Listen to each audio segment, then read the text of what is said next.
Okay. ఇక మీరు మిలిటరీలో అంటే మీ ప్రొఫిషియన్సీ ఏ విధంగా అంటే ఫస్ట్ జాయిన్ అయింది మీరు క్యాడర్ ఏంటి? నేనొక తర్వాత క్యాడర్స్ ఎలా? సో, చెప్తాను సార్. నేనొక సోల్జర్‌గా జాయిన్ అయ్యాను. సోల్జరే. ఓకే. ఆ! ఒక ఫస్ట్ సోల్జర్‌గా జాయిన్ అయ్యి వితిన్ 5 ఇయర్స్ టైమ్‌లోనే నేను ఒక జూనియర్ కమిషన్ లెవెల్ స్థాయిగా నేను స్పోర్ట్స్ కోటాలో స్పోర్ట్స్. ప్రమోషన్స్ ఉండడం వల్ల ఫాస్ట్‌గా నాకు ప్రమోషన్స్ వచ్చాయి. Okay. In the mean time కొన్ని ఇంజ్యూరీస్ కారణాల వల్ల 2 హ్మ్. సంవత్సరాలు నేను స్పోర్ట్స్‌ని డిస్కంటిన్యూ చేయడం కొంచెం జరిగింది. అదే. ఆ! ఆ టైంలో మాకు ఆర్మీలో ఎవ్వరిని కూడా ఒక జవాన్ నుంచి ఒక జనరల్ వరకు ఎవరికీ ఖాళీగా ఉంచరు. ఓహో! ఆ! అందరూ అనుకుంటారు బోర్డర్‌లోనే యుద్ధమైనప్పుడే పని నిజమేనా? ఉంటదని. అదే. సో, రోజు ప్రతి మీ యాక్టివిటీస్ మీకుంటాయి ప్రతి ఏదోటి. వ్యక్తికి జాబ్. వాళ్ళకున్న క్వాలిటీస్‌ని బట్టి ఓకే. వాళ్ళకి ముందుకు భవిష్యత్తులో వాళ్ళ వాళ్ళ ప్రయోజనాలు వాళ్ళు ముందుకు ఎదగాలని ఏ ఫీల్డ్‌లో ఎదగాలనుకుంటారో ఆ ఫీల్డ్‌లో అవకాశాలు ఇస్తారు. ఓకే. ఓకే. So, nice. నాకు ఎడ్యుకేషన్ మీద చాలా ఇంట్రెస్ట్ ఉంది. హుహు. సో, నేను మా బావగారు ఎంఫిలు, మా బ్రదర్ గ్రాడ్యుయేటు, ఓకే. అంత ఫ్యామిలీలో అందరూ ఎడ్యుకేటెడే. నేను ఓకే. గ్రాడ్యుయేట్‌ని కాలేకపోయాను. ఆ! So, then I started my yes. Yes. Studies. అది మళ్ళీ అకాడమిక్ సో, సైడ్ మీకు అకాడమిక్ ఆ! నేను అక్కడనే ఆ! ఉండుకుంటూ హ్మ్. ప్రైవేట్‌గా చదువుకుంటూ హ్మ్. డిగ్రీ చేసినా, పీజీ చేసినా. ఓహ్! So, nice. ఆ! దాని తర్వాత నేను ఎన్ఐఎస్ హ్మ్. కోచ్ అత్యుత్తమ ఇండియా టీమ్ కోచ్‌గా ఉండే ఓకే. ఎన్ఐఎస్ క్వాలిఫైడ్ డిగ్రీ చేసిన. ఆ! దాని తర్వాత 2 ఇయర్స్ మాస్టర్ డిగ్రీ చేసిన. ఓకే. చదువు చే ఆ! నా మళ్ళీ పీజీ. ఆ! స్టడీ లీవ్ తీసుకొని. ఓకే. సో, ఇన్ని చేసిన తర్వాత లాస్ట్‌కు మిగిలింది నాకు ఒకటే చదువు. హ్మ్. అది పీహెచ్‌డీ. ఓకే. అది నేను నైస్. చేయలేకపోయాను. ఆ! సో, అదైతోటుండే. అది ఉండే ముందు చేయాలి. నుంచే. ఆ! నేను పీహెచ్‌డీ చేయాలి. ఓకే. ఓకే. సో, నా లైఫ్‌లో అత్యుత్తమైన చదువు నేను చదవాలి. యెస్. సో, అనే ఒక సంకల్పం ఉండే. సో, చాలా సంవత్సరాల తర్వాత నాకు దాదాపు నేను నేను 17 సంవత్సరాలు మాస్టర్ డిగ్రీ చేసిన తర్వాత 17 సంవత్సరాల తర్వాత నేను పీహెచ్‌డీ చేశాను. అబ్బో! ఆ! ఆ! ఆ! So, okay. అంటే దాదాపు అంటే మీలో అది ఉంది స్ట్రాంగ్‌గా డిజైర్ అదే నాకు పీహెచ్‌డీ ఉండాలి డాక్టరేటు. యెస్. ఒకటి ఎందుకుండాలి మంచి ఆ! అనుకున్నా అంటే, హ్మ్. నేనొక కోచ్‌గా ఎదిగినప్పుడు ఓకే. నాకు సీనియర్ కోచెస్ మాకు కోచింగ్ ఇస్తారు. అవును. సో, నేను ఒక కోచ్‌గా ఉండి కోచింగ్ ఇస్తున్నప్పుడు, ఇండియా టీమ్ కోచ్‌గా ఉన్నప్పుడు, హ్మ్. నాకు చాలా ఇంకా నేను చాలా నేర్చుకోవాలనేది ఆశ ఉండే. ఓకే. ఓకే. సో, దెన్ నేను 2 సంవత్సరాలు లీవ్ అప్లై చేసి మాస్టర్ డిగ్రీ చేశాను. ఓహో! ఆ! ఆ మాస్టర్ డిగ్రీ చేసినప్పుడు కూడా నాకేమనిపించింది, అరే! నాకు ఇంకా చదవాలి, ఓకే. ఇంకా నాకు చాలా తెలియాలి అని అప్పుడు పీహెచ్‌డీ చేశాను. నైస్. ఓహ్! ఆ సో, వైపు నేను పోయి మిషన్ ఒలింపిక్స్ 2012 లండన్ ఒలింపిక్స్ ఎళ్ళొచ్చిన తర్వాత, ఓకే. ఓకే. నా ఇండియా టీమ్ తరపున నేను లండన్ ఒలింపిక్స్ ఎళ్ళొచ్చిన తర్వాత, అప్పుడు నేను పీహెచ్‌డీ చేయాలనే కోరిక నాకు బలంగా ఓహో! కలిగింది. ఆ! ఎందుకు? నాకు ఇంకా నేర్చుకోవాలి ఐ ఈ సీ. ఫీల్డ్‌లో. ఓకే. So, okay. అనే ఉద్దేశ్యంతోటి టోటల్ అకాడమిక్ నేను సైడు అన్ని క్వాలిఫికేషన్ సఫిషియంట్ క్వాలిఫికేషన్. సో, ఆ! కాబట్టి నేను ఒక ఇంటర్మీడియేట్ నుంచి ఎళ్ళిన వ్యక్తిని అవును. మిలిటరీలోనే ఉద్యోగం చేసుకుంటూ పీహెచ్‌డీ చేశాను. గ్రాడ్యుయేషన్, 2 పీజీ మాస్టర్ అవును. డిగ్రీలు 2 చేశాను. మాస్టర్ డిగ్రీలు. ఆ! పీహెచ్‌డీ చేశాను. అనుకున్నారు అదే. సో, మీరు అకాడమిక్ సైడ్ అనుకున్నటువంటి క్వాలిఫికేషన్ క్వాలిఫికేషన్ ఉండాలి. చేయాలి. ఓకే. ఎందుకంటే ఓకే. నాకు అవసరం ఉంది. ఆ! అందరూ అనుకుంటారు ఆ చదువు నేను ఏ చదువు చదివానంటే నాకు నా ప్రొఫెషన్‌లో అవసరం ఉన్న చదివే చదివాను. ఓకే. ఓకే. ఆహా! మీకు ఏదైతే అవసరమో అకాడమిక్ సైడు అదే చదివాను అదే నేను. చదివారు. ఓకే. ఓకే. అంటే సో, స్పోర్ట్స్ బాగా ఇంట్రెస్టా? స్పోర్ట్స్‌లో స్పోర్ట్స్‌లోనే పీహెచ్‌డీ చేశాను. పీహెచ్‌డీ చేసారా? ఓహో! పీహెచ్‌డీ కూడా స్పోర్ట్సే. స్పోర్ట్సే. ఓహ్! నైస్. సో, స్పోర్ట్స్‌లో మీ అచీవ్‌మెంట్స్ ఏంటంటే స్పోర్ట్స్‌లో అంటే మీరు నేను మా inter services army, navy, air ఫోర్స్‌లో 4 ఇయర్స్ ఛాంపియన్‌గా ఉన్నాను. ఓకే. దాని తర్వాత నేను నేషనల్ ఛాంపియన్, ఇండియా ఛాంపియన్ అయ్యాను. హ్మ్. సో, దాని తర్వాత 2 సార్లు సిల్వర్ మెడల్ తీసుకున్నాను. ఓహ్! నైస్. సో, ఆ! ఇంటర్నేషనల్ ఒక టోర్నమెంట్ పార్టిసిపేట్ చేశాను యాస్ ఎ ప్లేయర్‌గా. హ్మ్. హ్మ్. సో, అత్యంత తక్కువ మందిలో నేనొకడిని. అంటే ఒక హ్మ్. ప్లేయర్‌గా, ఓకే. ఒక కోచ్‌గా, కోచ్‌గా. ఒక మేనేజర్‌గా, ఓహ్! ఒక జ్యూరీగా, ఓకే. ఒక జడ్జిగా, ఓకే. ఒక అబ్జర్వర్‌గా ఆ!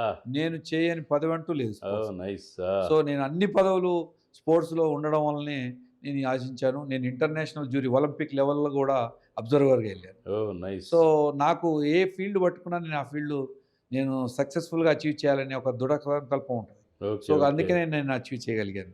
ప్రౌడ్ ఆఫ్ యూ శ్రీనివాసరావు గారు. చాలా థాంక్ యూ చక్కటి సార్. అంటే అకాడమిక్ సైడ్ అయినా, మిలిటరీలో అయినా, స్పోర్ట్సు, ఇన్ని రంగాలు ఛాంపియన్‌షిప్సు, అంటే నేషనల్ వైడు మీరు అంటే ఈ ఆర్మీలో ఈ స్పోర్ట్స్ సైడ్ గూడా మీరొక కోచ్‌గా ఇన్ని అంటే ఈ మామూలుగా ఈ మీ పర్సనాలిటీ మల్టిపుల్ పర్సనాలిటీ చాలా బహుముఖ ప్రజ్ఞాశాలి మాదిరిగా అన్నీ సాధించారు. చాలా అంటే శిఖరం అని అందుకే అనిపించింది మిమ్మల్ని ఇన్ని చూస్తే. చాలా గొప్ప స్థాయికి పోయారు. కానీ ఈ వీరమరణం అయితే ఒకసారి మామూలుగా మీ ఆర్మీ వాళ్ళని ఉద్దేశించి అలాంటి సంఘటనలున్నప్పుడు కవి ఒక గొప్పగా ఏం చెప్తాడంటే, ఈ గార్డెన్ ఉంటది మనకి. ఒక గార్డెన్‌లో పూలు ఒక పుష్పం ఆ తోటమాలితోటి ఆ గార్డెన్ తోటమాలితోటి తన ఉదాత్తమైనటువంటి ఒక మనోకాంక్ష ఎల్లబుచ్చేదట.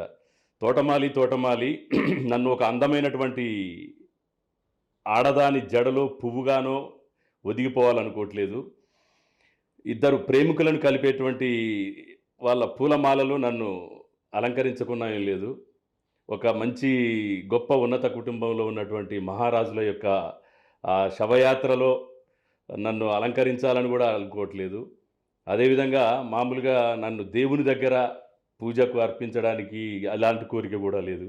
కానీ దేశం కోసం ప్రాణాలు అర్పించినటువంటి వీరమరణం పొందినటువంటి సైనికులు నడిచేటువంటి ఆ దారిలో వాళ్ళ పాదాల కింద నన్ను పడి, ఆ పాదాల కింద నలిగి నా జన్మ ధన్యమైందనుకుంటాను అని చెప్పి, ఆ సైనికులకు ఆ పువ్వు గూడా స్పందన ఆ విధంగా ఉంటుందని చెప్పి కవి చెప్పింది చాలా మనసులో నిజంగా గ్రేట్ అనిపించింది. ఆర్మీ అంటే ఒక ఆర్మీలో సేవలు చేసేటువంటి అవకాశం అందరికీ రాదు. అది అందులో ఒకవేళ ఏదన్నా జరిగినా గూడా వీరమరణం అనేటువంటిది సంభవిస్తది. అందరి మనసుల్లో దేశ మాతృభూమి కోసం ప్రాణాలు అర్పించేటువంటి ఒక కీర్తి పతాక స్థాయిలో ఉంటుందని చెప్పి భావిస్తున్నాం అన్నట్టు. సో మీరు ఈ సందర్భంగా గుర్తు చేశారు కాబట్టి నేను ఒకటి చెప్తాను. 1933లో జనరల్ చెత్వుడ్ తర్వాత ఆయన బ్రిటిష్ ఇండియన్ ఆర్మీకి ఫీల్డ్ మార్షల్గా చేశాడు. ఓకే. సో జనరల్ చెత్వుడ్ అనే బ్రిటిష్ అధికారి ఓకే. మన భారతదేశాన్ని పరిపాలిస్తున్న రోజుల్లో ఒక కోట్ రాశాడు. ఆ కోట్ ఏంటంటే మన కంట్రీకి, ఓకే, భారతదేశానికి, ఎనీ కంట్రీ, ఓకే, ఈ said the safety, welfare and honour of your country first. Exactly. ఒక ఆఫీసర్కి ఉండాల్సిన గుణాలు ఆయన మాకు చెత్వుడ్ అని ఒక మోటో ఉంటుంది. అది ప్రతి ఆఫీసర్కి నేర్పుతారు. ఆఫీసర్కి స్పెషల్గా ఆఫీసర్కి ఎందుకు నేర్పుతారు? ఆఫీసరే లీడ్ చేసేది, జవాన్ లీడ్ చేసేది ఆఫీసర్. కాబట్టి ఆఫీసరు ఆయనకు ఒక కోట్ తయారు చేసి పెట్టాడు 1933లో. The safety, welfare, honour of your country first always. Very nice. Second, the men you command, ఎవరైతే నీ జవాన్లను కమాండ్ చేస్తావో వాళ్ళ వెల్ఫేర్, వాళ్ళ safety comes next. Your personal comfort, your is always last. అందుకనే మీరు కార్గిల్ యుద్ధంలో తీసుకుంటే 526 మంది సైనికులు చనిపోతే దాంట్లో అత్యంత పిన్న వస్తులైన వాళ్ళు ఆఫీసర్లే చనిపోయారు. మొత్తం క్యాప్టెన్లు, మేజర్లు, మన మేజర్ చక్రపాణి ఆచార్య, సో ఇలాంటి మన తెలంగాణ బిడ్డ కూడా చనిపోయారు, అమరుడయ్యారు. సో నేనేమంటున్నా అంటే అలాంటి స్పిరిట్తోని మాకు ఒక సోల్జర్స్ని తయారు చేస్తాం దేశం కోసం. సో అలాంటి భావాలు ఉంటే తప్ప మనము అలాంటి స్థితులలో దేశం కోసం యుద్ధం చేయలేము. మన ట్రూప్స్ని కంట్రోల్ చేయలేము. సో మీరు అన్నట్టుగా ఇంకొక విషయం, ఒక రాజకీయ నాయకులకి అందరూ విగ్రహాలు కడతారు. నేను ఎవరిని ఇక్కడ క్రిటిసిజం చేయట్లేదు. జనరల్గా స్వాతంత్ర సమరయోధులు అంటాం మనము. 1947 కంటే ముందు నుంచి 1948 తెలంగాణకు స్వాతంత్రం వచ్చిన తెలంగాణ సాయుధ పోరాటం కాంచి మనం అంతకంటే ముందు వాళ్ళందరికీ స్వాతంత్ర సమరయోధులు. ఈవెన్ తెలంగాణ లిబరేషన్లో పోరాడిన వాళ్ళందరికీ మేము కూడా అమరవీరులం, మేము కూడా తెలంగాణ లిబరేషన్కి పనిచేసిన క్రాంతికారుల లాగా అన్నారు. మరి ఒక సోల్జర్ ఒక 15 సంవత్సరాలు చేసి వచ్చిన తర్వాత మీరు ఆ సోల్జర్ని, దేశం కోసం పనిచేసిన సోల్జర్కి మన సమాజం ఇచ్చే గౌరవం ఏంది, రెస్పెక్ట్ ఏంది? అవునవును, అది ఆలోచించాల్సినటువంటి చాలా ఆలోచించాలి. తప్పకుండా కల్నల్ శ్రీనివాసరావు గారు ఒక మంచి ఇన్స్పిరేషనల్. మీరు ఒక ఆర్గనైజేషన్ ద్వారా యూత్కు అవకాశాలు, అవేర్నెస్ కల్పించి ఆర్మీ వైపు కానీ వాళ్ళ స్కిల్స్కు డెవలప్మెంట్కి సంబంధించిన ప్రోగ్రామ్స్ని కండక్ట్ చేయడం చాలా చాలా అభినందించదగినటువంటి విషయం అండి. ఇంకోటి మిమ్మల్ని చూస్తూ ఉంటే ఏమనిపిస్తుందంటే, మన అప్పుడు అంటే ఫ్రీడమ్ మూమెంట్లో లాల్ బహదూర్ శాస్త్రి గారు జై జవాన్ జై కిసాన్ అనేటువంటి ఒక స్లోగన్ ఉండేది. ఆ స్లోగను మీరు కూడా జై జవాన్ జై కిసాన్ అంటే, జై కిసాన్ రైతు కుటుంబంలో పెట్టి జై జవాన్ అని చెప్పి దేశం గర్వించేటువంటి మన ఆర్మీ రంగంలో విశిష్టమైనటువంటి సేవలు వివిధ హోదాల్లో చేయడం మీకు కూడా ఆ స్లోగన్ అడాప్ట్ అవుతుందనిపిస్తుంది. జై కిసాన్ జై జవాన్. Thank you sir. తప్పకుండా ఇంకొకటి సరే, ఎక్కువ సమయం తీసుకుంటా. ప్రపంచంలో దాదాపు 41 దేశాలలో ఉన్న ప్రతి యువకుడు యువతి మిలిటరీ శిక్షణ మినిమం పొందాలి. కాకపోతే మన దేశంలో జనాభా ఎక్కువ ఉండడం, అందరికీ మిలిటరీ ట్రైనింగ్ ఇవ్వలేకపోవడం, మనకు దాదాపు మన సైన్యమే దాదాపు 25 లక్షల మంది సైన్యం ఉన్నాం కాబట్టి మనకు అంత అవసరం లేకపోవచ్చు. ఈరోజు మన బోర్డర్లన్నీ చాలా పటిష్టంగా ఉన్నాయి, దేశం చాలా సిస్టమేటిక్గా రన్ చేస్తుంది. సో మన ఎకానమీ కూడా చాలా 5 ట్రిలియన్ ఎకానమీకి మనం మూవ్ అవుతున్నాం. సో ప్రపంచ ఆర్థిక వ్యవస్థలో మనం ఒక 3వ వంతు ఐదో ప్లేస్లో ఉన్నాం, 3వ ప్లేస్కి రావడానికి ఉన్నాం. సో లెవెల్లో ఉన్న దేశంలో ఉన్నాం కాబట్టి మనం ఎప్పుడైతే ఈ సమాజంలో ఈ అవేర్నెస్ కల్పించి ఈ ఫ్రీబీస్ బంద్ చేస్తామో, యువతకు ప్రోత్సహించి స్కిల్ డెవలప్మెంట్ చేపిస్తామో, డెఫినెట్గా మనం నెంబర్ 2 నెంబర్ 3లో ఉంటాం.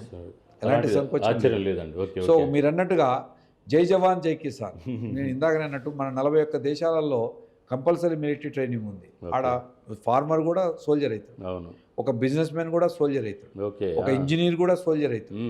ఇప్పుడు కాకపోతే మనకు అంత అవసరం లేదు. అంత మనకు అదే మా కొంతమంది population నేను బాగుంది చాలా కాబట్టి. మంది అంటే మన తెలంగాణలో ఎస్పెషల్లీ ఆంధ్రాలో సౌత్లో అవేర్నెస్ లేకపోవడం వల్ల మన భారతదేశ సగం బడ్జెట్ మేము మిలిటరీకే పెడుతున్నాం అంటే తప్పదు సార్.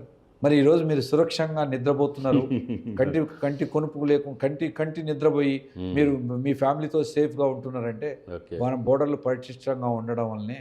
లేకపోతే ఉక్రెయిన్ రష్యా చూడండి, అవును, ఈరోజు హమాస్, మన ఇజ్రాయెల్ గాజా చూడండి, అవును, ఇంతకుముందు ఇరాన్ యుద్ధం చూడండి, అవును, ఈ ఆఫ్ఘనిస్తాన్ యుద్ధం చూడండి. నీ దేశం సైన్యం పటిష్టంగా లేకపోతే నువ్వు ఇంటర్నల్గా ఎలా ఉండగలుగుతావు? అవును, సో కాబట్టి అలాంటి వాళ్ళు చదువుకున్న వాళ్ళు మాట్లాడతారండి ఈ మాట. అది ఇప్పుడు నీకు టెక్నాలజీ లేకపోవడం, నీకు వెపన్స్ లేకపోవడం, అవును, నీ బోర్డర్స్ని సేఫ్టీగా ఉంచుకోలేకపోయినప్పుడు అంతవరకు ఇంటర్నల్ ఇష్యూస్ వస్తాయి, నీకు బయట నుంచి అటాక్స్ ఉంటాయి. ఓకే. ఇప్పుడు నువ్వు భారతదేశం చుట్టూ తీసుకుంటే నీకు ఏ కంట్రీ నీకు సపోర్ట్ చేసే కంట్రీ ఉంది నీ పక్కన? అవును, పాకిస్తాన్ లేదు, నేపాల్ నేపాల్. చైనాలోకి వెళ్ళిపోయింది, తెలియదు. తిబ్బెత్ అది కూడా ఆల్మోస్ట్ ఆల్ కంప్లీట్గా మన చేతుల నుంచి దారిపోతుంది, బంగ్లాదేశ్, బర్మా, శ్రీలంక, మాల్దీవ్స్ కూడా అయిపోయింది. మనకి ఏ కంట్రీ ఉంది? అవును, మనకు చుట్టూ ఏ కంట్రీ లేదు. అవును, మనం బోర్డర్లు సెక్యూరిటీ చేయకపోతే రాబోయే 20 years 30 years 40 yearsలో మనం కూడా అలాంటి థ్రెట్స్లో గురవుతాం. అదేలేండి. కాబట్టి దేశంలో ఉన్న సైనికులకి మీరు తప్పకుండా విలువ ఇవ్వాల్సిందే, సైన్యం కోసం పనిచేసే ప్రతి ఒక్కరిని ప్రోత్సహించాల్సిందే. ఓకే. వాళ్ళు తిరిగి వచ్చిన తర్వాత వాళ్ళ రిహాబిటేషన్లో సమాజంలో ప్రత్యేకమైన స్థానం కల్పించాల్సిందే. కాబట్టి అలాంటి సొసైటీ వస్తుందని నేను భావిస్తున్నాను. Okay. Okay. Thank you colonel Srinivasa Rao గారు. Hello everyone, thank you so much for watching video till the end. ఇలాంటి మరిన్ని సక్సెస్ఫుల్ అండ్ ఇన్స్పిరేషనల్ వీడియోస్ కోసం please subscribe YS cultural creation YouTube channel. మీకు ఇంకేమైనా ఐడియాస్ ఆర్ సజెషన్స్ ఉంటే comment సెక్షన్లో comment చేయండి. Video నచ్చితే లైక్ చేయండి and please share it with your family and friends. Subscribe button పక్కన చిన్న బెల్ ఐకాన్ ఉంటుంది, అది క్లిక్ చేయండి సో దట్ మీకు వీడియో అప్లోడ్ చేయగానే నోటిఫికేషన్స్ వచ్చేస్తాయి. Thank you so much for supporting us. Keep supporting. Don't forget to subscribe. Bye bye. Take care.